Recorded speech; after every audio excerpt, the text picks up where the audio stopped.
Yo la verdad es que tenía preparada una presentación muy interesante, pero viendo la calidad de los ponentes, la calidad de las ponencias y el contenido que ha habido, vi que iba a pasar totalmente desapercibida.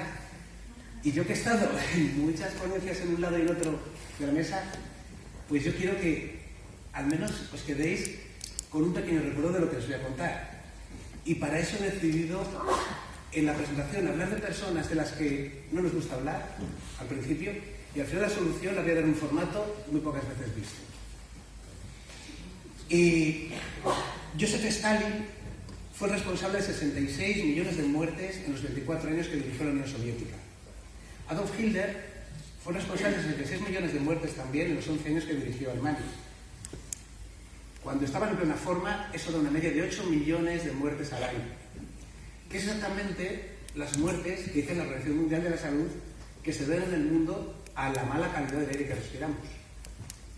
Muchos dirán, sí, pero muchos son muy lejanos, de India, de China, y es cierto, son personas también, pero solamente en Europa son 400.000 personas las que mueren al año por mala calidad del aire, y en España, entre comillas, solo son 10.000 personas con las que mueren prematuramente por mala calidad del aire.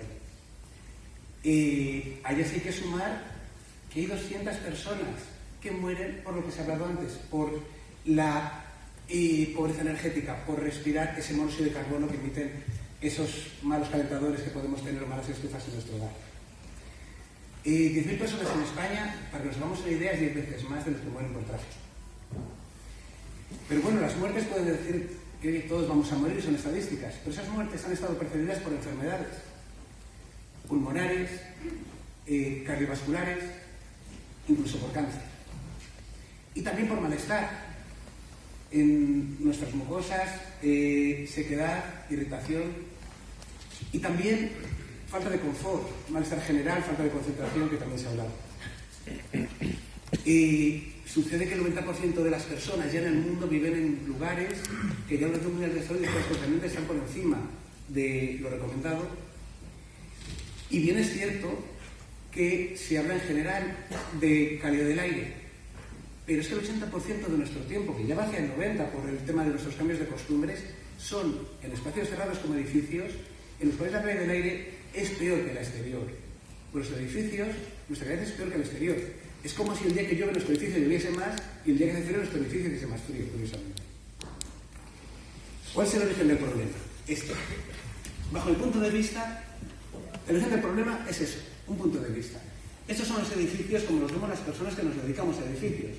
Vemos unos planos, vemos unos volúmenes, vemos unos materiales.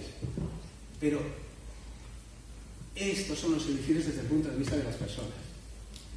El que se encuentra a gusto porque el edificio es saludable y sano, y la satisfacción, motivación y salud, y el que se encuentra a disgusto porque ese edificio falta el confort y tiene pesimismo, bajas laborales, desmotivación y enfermedades. Estos son los motivos, algunos de ellos, otros los han hablado mis compañeros, que dan lugar a que esa persona, que al fin y al cabo es el objetivo nuestro cuando hacemos un edificio, tenga estos problemas.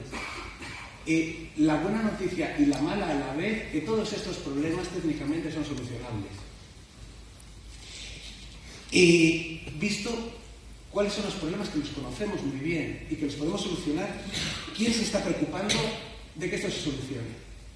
La normativa nuestra, la normativa española, sí, bastante restrictiva en muchos temas, pero por ejemplo es curioso, permite que compremos en cualquier superficie pinturas y materiales que están emitiendo valores orgánicos y formaldehídos que son cancerígenos, y lo sabemos, y está permitido que lo pongamos en nuestros edificios. Ni siquiera como el tabaco pone el peligro para la salud, no. ¿Y quién se está preocupando? Pues curiosamente otras certificaciones como voluntarias como LEED americana, WELL americana, BREEAM inglesa, certificación verde española y una certificación SKY de calidad del aire española también. Se preocupan por eso. ¿Quién más se preocupa? Pues empresas e instituciones. Por ejemplo, nos pilla muy cerca la Universidad de Valladolid. Los edificios nuevos que hace la Universidad de Valladolid les certifica con LEED, les certifica con verde, ahora les certifica con WELL y también los certifica con SKY. ¿Y quién más se preocupa?